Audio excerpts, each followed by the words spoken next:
आपको पता होना चाहिए कि बेटा आश्रम खुल चुका है। प्रशांत किशोर क्यों नाकाम हो नहीं, गए? मोदी और अमित शाह बिहार की तरह बंगाल में भी क्या वोट खरीदे हैं? इसमें नीतीश कुमार जो मुख्यमंत्री रहे थे पहले, उनके बेटा निशांत कुमार का भी इसमें हाथ था। इसलिए नहीं मिल रहा है कि सिस्टम में बैठा हुआ लोग ही जो सिस्टम चलाने बैठे हैं वहीं भ्रष्ट बैठे हैं, और उस कांड में कहीं ना कहीं बड़े बड़े अधिकारी और नेता ही, बड़े नेता लोग ही इन्वॉल्व है। जिसके की रणनीति क्या लोकसभा में जन स्वराज पार्टी उतरेगा जमीन पर? ठीक से जेडीयू का सरकार आया, लेकिन उन्होंने बिहार में एक भी फैक्ट्री नहीं लगा पाई। प्रशांत किशोर कैसे लगा देते पूरे जिले में? नमस्कार दोस्तों, आप देख रहे हैं इसके संवाद बिहार। हम यहाँ पे आज आए हुए हैं बेतिया पश्चिमी चंपारण जन स्वराज पार्टी ऑफिस। आज हमारे साथ जन स्वराज के नेता जुड़े हुए हैं। सबसे पहले अपना परिचय दीजिए। मैं इंजीनियर सिकंदर चंद्रा, जन स्वराज के जिला मुख्य प्रवक्ता पश्चिम चंपारण से हूँ। और मैं जन स्वराज में जब प्रशांत किशोर जी के बिहार का अभियान शुरू हुआ, पदयात्रा के पहले से जुड़े हुए हैं, और जन स्वराज के अभियान को लगातार इस कारवा को बुलंदी तक पहुंचाने में अथक प्रयास किया। देश में इतनी बड़ी पार्टियां है, लेकिन आप जन स्वराज क्यों ज्वाइन किए? देखिए, बिहार के लिए जन स्वराज इसलिए मैंने चॉइस किया कि बिहार में मैं जब अपने स्टडी पीरियड में था तो मैं लगातार वेट एंड वॉच में था, क्योंकि छात्र यूनियन का मैं लीडर था, कि बिहार के लिए ऐसा कोई पार्टी आए जो बिहार की शिक्षा पे बात करे, बिहार के रोजगार पे बात करे, बिहार के पलायन रोकने पे बात करे। लेकिन पिछले 25 सालों में किसी पार्टी ने बिहार के बेहतर शिक्षा के लिए, बिहार में पलायन रोकने के लिए, बिहार में रोजगार के लिए बात नहीं की थी। जब प्रशांत किशोर जी ने बिहार में भ्रमण प्रारंभ किया पदयात्रा से पहले, तो उन्होंने जब बेतिया में आया तो उनसे हमारी संवाद हुई, तो उन्होंने बोला कि मेरा मिशन है कि बिहार के लोगों को पहले जागरूक करूं, और बिहार की बदहाली तभी दूर होगा जब बिहार की बेहतर शिक्षा हो। बिहार में तभी बदहाली दूर होगा जब बिहार में रोजगार की व्यवस्था हो। बिहार के, क्योंकि 3 चीजें बिहार किसी भी राज्य को मजबूत बनाती है। पहला बुद्धि, दूसरा श्रम, और तीसरा जो है यहाँ की पैसा। तो बिहार का बुद्धि, जो पढ़ा लिखा जो ज्ञानी व्यक्ति होते हैं, वो बिहार में बेहतर व्यवस्था नहीं होने के कारण बिहार छोड़ के दूसरे राज्य में चले जाते हैं, दूसरे देश में चले जाते हैं। तो बुद्धि का पलायन हो गया। बचा श्रमिक लोग। तो जितने हष्ट पुष्ट लोग होते हैं, जो हेल्दी यंगेस्ट एज में होते हैं, तो यंग अवस्था के सभी मजदूर जो है पलायन करके दूसरे राज्यों में चले जाते हैं। तो जब मजबूत लोग कम पलायन करके दूसरे राज्यों में चले गए तो खेती वहाँ मजबूत होगा। यहाँ बच जाते हैं 55 साल से उम्र के अधिक के उम्र के लोग। तो जब वो बचते हैं, वो मजदूर बचते हैं, तो उस मजदूर के पास इतनी ताकत नहीं होता है कि वह जाकर के पूरे एनर्जी के साथ खेती कर सके। तो श्रम पलायन होने के कारण खेती कमजोर हो गया। और तीसरा है पैसा, जो आपने सीडी रेशियो का नाम सुना होगा। प्रशांत जी ने बताया कि सीडी रेशियो यानी कि जो डिपॉजिट पैसा होता है किसी भी राज्य में, तो आरबीआई का रूल है कि उसका 70% पैसा उसी राज्य में खर्च करना है। लोन के रूप में दीजिए, इंडस्ट्री लगाने के लिए दीजिए, लेकिन जिस रूप में हो 70 से 75% पैसा उसी राज्य में इन्वेस्ट करना है। लेकिन बिहार की दुर्भाग्य है कि बिहार की सीडी रेशियो जो है मात्र 38% है। यह प्रशांत जी ने डाटा के साथ बताया। जी, तो फिर रिकॉर्ड के साथ देखिए, आपके नेता प्रशांत किशोर जी बोल रहे हैं कि अगर इलेक्शन जीत जाते पूरे जिले में फैक्ट्री लगाते, तो बाकी पार्टियां जैसे बीजेपी है, आरजेडी है, जेडीयू का सरकार आया, लेकिन उन्होंने बिहार में एक भी फैक्ट्री नहीं लगा पाई। प्रशांत किशोर कैसे लगा देते पूरे जिले में फैक्ट्री? देखिए, मैंने क्या बोला, फैक्ट्री ही सिर्फ यदि नहीं था, जब शिक्षा, बेहतर शिक्षा बुद्धि वाले लोग जब रुकेंगे, आखिर यही बिहार के लोग जो है जाकर दूसरे राज्यों में वहाँ इंडस्ट्री स्थापित करवा के, वहाँ प्लानर बन करके, वहाँ योजना बना करके, गुजरात में बड़ी बड़ी कंपनियां जितनी डेवलप्ड है, आप जाइए तो उसमें पता चलेगा कि 25 साल से बिहारी है जो उस कंपनी को खड़ा किया है, 30 साल से बिहारी है जो उस कंपनी को खड़ा किया है। जिस समय उस कंपनी का 10,000 रेवेन्यू नहीं आता था, उस समय से उसे सीज करके आज करोड़ों का रेवेन्यू खड़ा किया है। तो जब बुद्धि बिहार में रहता तब तो इंडस्ट्री की बात होती। तो पहले तो बेहतर शिक्षा होनी चाहिए, जो बिहार की बेहतर शिक्षा नहीं रहा। आगे की रणनीति क्या लोकसभा में जन स्वराज पार्टी उतरेगा जमीन पे फिर से? निश्चित जन स्वराज बिहार में हर समय हर पल उपलब्ध रहेगा। और जन स्वराज भले ही सदन में नहीं गया, लेकिन सदन के बाहर जन स्वराज ही सबसे मजबूत विपक्ष के रूप में खड़ा है। आप देख लीजिए, जहानाबाद नीट छात्रा की घटना हुआ, न विपक्ष गया उस बच्ची के न्याय के लिए, न पक्ष ने आवाज उठाया। लेकिन जब आदरणीय प्रशांत किशोर जी जब जहानाबाद पहुंचे, उस दुखी परिवार से मिले, उसके बाद सरकार आनन फानन में सीबीआई टीम को गठन करके उस जांच को एसआईटी और सीबीआई को दिया गया। फिर सीबीआई के मतलब जब सीबीआई को जांच दिया गया लेकिन उसका अभी निर्णय नहीं आया, इस पे क्या बोलिए? न्याय इसलिए नहीं मिल रहा है कि सिस्टम में बैठा हुआ लोग ही जो सिस्टम चलाने बैठे हैं वही भ्रष्ट बैठे हैं, और उस कांड में कहीं ना कहीं बड़े बड़े अधिकारी और नेता ही, बड़े नेता लोग ही इन्वॉल्व है, जिस कारण से उस मामला को दबाने का प्रयास। बोला जाता है कि नीतीश कुमार जो मुख्यमंत्री थे पहले, उनके बेटा निशांत कुमार का भी इसमें हाथ था।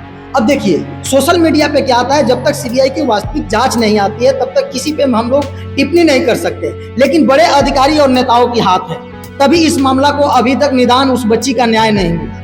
क्या इसी नीट हत्याकांड के कारण नीतीश कुमार को कुर्सी छोड़नी पड़ी थी? नहीं, नीतीश कुमार को कुर्सी छोड़ने के पीछे कई कारण है। उसमें एक कारण यह भी है कि बिहार में चुनाव से पहले जो 10,000 रुपया प्रत्येक विधानसभा में 65 से 70,000 परिवारों को, 70,000 लोगों को वोट खरीदा गया है 10,000 से। उस वोट खरीदने के कारण बिहार का खजाना कंप्लीट रूप से खाली हो चुका है। बिहार कंगाली के स्थिति पे खड़ा है। आपको पता होगा कि अभी सम्राट चौधरी जी जब मुख्यमंत्री बने तो 12,000 करोड़ रुपया आरबीआई से मांगा गया। किस लिए? तत्काल कुछ विभाग में जो अर्जेंट था वहां पैसा भेजने के लिए। इसलिए बिहार पूरी तरह से कंगाल है। तो कहीं ना कहीं नीतीश कुमार जी ने देखा कि अब तो मैं धरातल पे काम नहीं कर पाऊंगा, क्योंकि रेवेन्यू तो है नहीं, खजाना तो है नहीं। इस कारण से भी नीतीश कुमार ने बिहार को छोड़ करके और राज्यसभा जाना उन्होंने। एक और बात, प्रशांत किशोर जब 2025 में परिवारवाद की बात कर रहे थे तो जेडीयू और बीजेपी मिलकर नेताओं के बेटा बेटियों को मंत्री बना दिया है। बीजेपी और जेडीयू ने प्रशांत किशोर पे किसी भी तरह के इलीगलिटी नहीं लगा सकते, और प्रशांत किशोर को बीजेपी ने नहीं हराया, एनडीए ने नहीं हराया है। प्रशांत किशोर को पैसा से हराया गया। एनडीए ने वोट खरीदा है, न कि अपनी जनाधार बनाकर चुनाव को जीता है, क्योंकि बिहार गरीब राज्य है। और जब गरीब राज्य में छठ के समय में गरीब परिवारों को 10,000 रुपया मिला तो एक बहुत बड़ा महत्व रखा, और उस लालच में परिवार के लोगों ने, और यह सिर्फ 10,000 का लालच नहीं था, सरकार ने यह लुभावन दिया, लोक लुभावन दिया कि चुनाव जीतने के बाद, सरकार बनने के बाद 2-2 लाख रुपया हर परिवार को दिया जाएगा। इस लालच में बिहार के लोगों ने वोट किया। तो क्या बिहार में जो गरीब लोग थे जो 2 लाख के चक्कर में वोट दिए, इस जनसुराज पार्टी कुछ करेगी? बिहार के लोगों के साथ उतरेगी ग्राउंड पे? निश्चित। आज का प्रेस कॉन्फ्रेंस का मुख्य उद्देश्य यही था कि सरकार ने जितनी वादा चुनाव से पहले की उसे 6 माह पूरा हो गया, लेकिन अभी एक भी वादा पूरा करने में सफल नहीं रही है। जल्द से जल्द वादा पूरा करे, अदरवाइज सरकार को घेरने के लिए जनसुराज रोड पे उतरकर राज्यव्यापी आंदोलन करेगी। एक और मेरा सवाल है, जैसे कि जो बीपीएससी टियर 4 का जो अभ्यर्थी थे, पहले टियर 1 टियर 2 जैसे 2000 लोकसभा चुनाव था उसके पहले दिया गया। 4 के लिए करके रखा। टियर 4 के लिए लाखों अभ्यर्थी पटना सड़क पे धरना प्रदर्शन कर रहे थे, तो सम्राट चौधरी के मुख्यमंत्री बनने के 2 दिन बाद लाठियां चलाई गई। इस पे क्या कहना चाहते हैं? देखिए, सम्राट चौधरी जो बने हैं मुख्यमंत्री, वह जनता के बीच के सींचे हुए नेता नहीं है। जनता के दर्द को वही समझ सकते हैं जो जनता के बीच से सींचे हुए नेता हो। वो तो परिवारवाद के उपजे हुए बीज है, और वो खुद लाठी तंत्र में राजनीति का कैरियर का आगाज किए, तो अभी वो कैसे नहीं लाठी का प्रयोग करेंगे?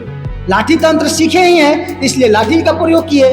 और छात्रों पे लाठी डंडा बरसाना यह निहायती कहिए कि यह निहायती, आपको ये कहिए कि गंवार सिद्ध करता है सरकार को।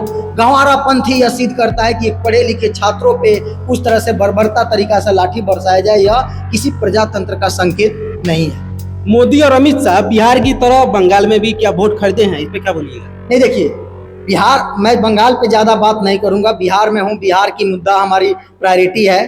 बिहार की सत्ता जो जिनको सौंपी गई है सम्राट चौधरी जी को इसीलिए सत्ता सौंपी गई है कि गुजरात में बैठे हुए 2 गुजराती नरेंद्र मोदी और अमित शाह बैठकर अपने उंगलियों पे नचाएंगे, और जो जो कहेंगे वही सम्राट चौधरी करेंगे।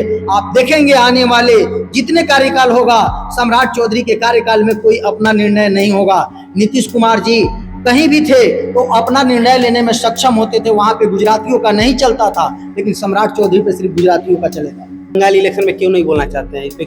देखिए, बंगाल चुनाव का एक फैक्टर अलग रहा था। बंगाल चुनाव में बीजेपी ने सेंधमारी का काम किया। वहां रहा कि 3 पक्ष बनाया। मुस्लिम वोट पोलराइजेशन जो था वह कंप्लीट ममता बनर्जी के साथ था, और महिला वोटर। केंद्रीय जो योजना था उसको भरपूर बंगाल में उपयोग किया गया, क्योंकि केंद्र में सरकार थी एनडीए की। जैसे उज्ज्वला योजना, नारी सशक्तिकरण की बहुत सारी योजनाओं को वहाँ भरपूर उपयोग किया गया। दूसरी चीज रहा कि जो मुस्लिम वोट बैंक जो ममता बनर्जी के साथ था, उस वोट पे सेंधमारी करने के लिए बाबर को खड़ा किया गया और बाबर को बीजेपी ने ही प्रमोट किया। बीजेपी ने फंडिंग किया और बीजेपी ने फंडिंग करके वहां मुसलमानों को एकत्रित करने के लिए बाबर को खड़ा किया कि बाबरी मस्जिद बनेगा, और बाबरी मस्जिद के मामले में मुसलमानों को बाबर ने सेंधमारी किया और ममता बनर्जी के वोट बैंक को उन्होंने सेंधमारी करके बाबर आजम में बांट दिया। और हिंदू वोटों को जो घुसपैठियों का डर दिखा के, हिंदू मुस्लिम का जो राजनीति बीजेपी करते आ रही है, हिंदू मुस्लिम का डर दिखा करके उस हिंदू वोटों को बीजेपी ने अपनी तरफ पोलराइज किया। इसी कारण से तीसरी चीज रहा, बीजेपी ने हर तंत्र का उपयोग किया। पहला ऐसा बंगाल के चुनाव रहा जहां पे बीजेपी ने मंडल अध्यक्ष से लेके प्रमंडल अध्यक्ष कहिए या प्रखंड अध्यक्ष कहिए या जिला अध्यक्ष कहिए, हारे हुए विधायक से लेके जीते हुए विधायक से लेके सांसद तक, पूरे इंडिया के विधायक सांसदों को और अध्यक्षों को बंगाल में उतार दिया गया। कितनी मशक्कत के बाद बंगाल में बीजेपी सत्ता में आई। फिर 2021 में जब बंगाल विधानसभा चुनाव हुआ था तो प्रशांत किशोर बोले कि बीजेपी को 100 सीट नहीं आने देंगे और ममता बनर्जी का फुल सपोर्ट किया प्रशांत किशोर। तो इस पे क्या आपको लगता है कि 2026 में प्रशांत जी रहते तो कुछ निश्चित प्रशांत जी अगर बंगाल के चुनाव में ममता बनर्जी जी का स्ट्रेटजी करते, चुनावी रणनीति बनाते, तो फिर बीजेपी वहीं करारी मात खाती वहां बंगाल में, क्योंकि बंगाल इतना भी डिसीजन लेने में चूक नहीं करता है। कहीं ना कहीं प्रशांत जी का कमी ममता बनर्जी जी को भी खला है।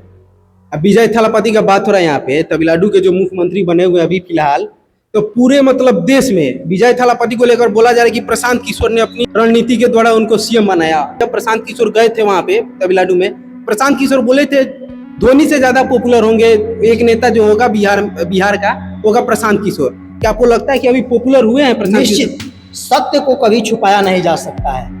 प्रशांत जी ने जो भविष्यवाणी किए थे कि विजय थालापति जी आज जिस चुनाव के लिए पार्टी बनाया है, 2026 के चुनाव में अभी तक जो चेन्नई क्षेत्र में पूरे तमिलनाडु में जो महेंद्र सिंह धोनी पॉपुलर है, लेकिन 26 के चुनाव के बाद यह प्रशांत किशोर महेंद्र सिंह धोनी से ज्यादा पॉपुलर होंगे। और पर्दे के पीछे रहकर प्रशांत किशोर ने वहां सिद्ध किया कि रणनीति ही जीत की कारण बनती है। फिर 2025 में जब इलेक्शन हुआ, प्रशांत किशोर को बोला जाता है कि दूसरे पार्टी को तो मुख्यमंत्री बना देते हैं, जिता देते हैं, 5, 6, 7 सीएम बना चुके हैं, लेकिन जब वो अपने खुद की बात आई तो प्रशांत किशोर क्यों नाकाम हो गए? नहीं, मैं बार बार इसी चीज को चर्चा कर रहा हूं कि बिहार में एनडीए अलायंस की सरकार पहले से थी और वह सरकारी संसाधनों का दुरुपयोग की, लगातार दुरुपयोग करके यह समझ लीजिए कि किसी भी चुनाव में आचार संहिता लगने के समय किसी के भी खाता में सरकारी राशि, सरकारी संसाधन को नहीं दिया जाता है। लेकिन इस चुनाव में आप देखे होंगे कि आचार संहिता लगने के रात तक लोगों के अकाउंट में, खाते में पैसा भेजा गया। लेकिन तमिलनाडु में एनडीए सरकार नहीं थी, इसलिए वहां तमिलनाडु राज्य की संसाधनों का दुरुपयोग नहीं हुआ, दोहन नहीं किया गया, इसलिए वहां एनडीए किसी भी तरह के अपनी प्रभाव छोड़ने में विफल रही। बंगाल में देख लीजिए, बंगाल में एक एक विधानसभा में कितना वोटरों को काटा गया, टोटल कितने वोटों को काटा गया। बंगाल सरकार द्वारा, बंगाल की पूर्व सरकार द्वारा केस भी किया गया, लेकिन सुप्रीम कोर्ट का टिप्पणी देख लीजिए। ऐसे लग रहा है कि सरकार कोर्ट ही चला रही है। न्यायपालिका जब सरकार की दलील रखने लगेगी, फिर न्याय कैसे जनता को मिलेगा? फिर आगे के 2-3 साल में प्रशांत किशोर और जनसुराज की रणनीति क्या रहेगी? जनसुराज की रणनीति यही है कि जनसुराज जैसे पहले जनता के बीच में थी और गांव-गांव चलकर लोगों से जुड़ करके लोगों को जागरूकता अभियान की, वैसे ही पुनः आपको पता होना चाहिए कि बेटा आश्रम खुल चुका है, उसकी तैयारी हो गई है, बेटा आश्रम तैयार हो गया, वहां से फिर से बिहार बदलाव की अभियान को आगाज किया जा रहा है। और प्रशांत किशोर जी आने वाले 5 साल लोगों के बीच जो है रहेंगे और लोगों के सुख दुख, उनके समस्याओं का आवाज बनेंगे और सरकार से लोगों की समस्याओं के निदान के लिए आवाज उठाते रहेंगे। यही विपक्ष के रूप में हम लोग अग्रसर रहेंगे और बिहार की जनता इसका निर्णय करेगी आने वाले अगली चुनाव में। फिर प्रशांत किशोर का जो मैनिफेस्टो, जनसुराज का मैनिफेस्टो 2025 में था, क्या शिक्षा, रोजगार, पलायन 2030 में भी रहेगा? निश्चित, शिक्षा तो पहला प्रायोरिटी ही है जनसुराज की, क्योंकि किसी भी राज्य को अगर डेवलपिंग क्षेत्र में ले जाना है, डेवलपमेंट की तरफ ले जाना है, तो उस राज्य की शिक्षा बेहतर होनी चाहिए। यह खिचड़ी वाली शिक्षा से बिहार कभी विकसित नहीं हो सकती है। प्रशांत किशोर जी की पहली प्रायोरिटी रहेगी और हमेशा वो अभियान में और उनके घोषणा पत्र में रहेगा कि बिहार की बेहतर शिक्षा, बिहार की पलायन, श्रम को रोकना ही और बिहार की बेहतर शिक्षा ही बिहार को अग्रणी राज्यों में शामिल कर सकता है। ठीक है दोस्तों, सबसे पहले बहुत बहुत धन्यवाद इनका जो इतना समय दिए। और आप लोग इसके संवाद को सब्सक्राइब करें, वीडियो लाइक करें, शेयर करें। ऐसे ही पॉलिटिकल पॉडकास्ट आपको मिलता रहेगा। धन्यवाद।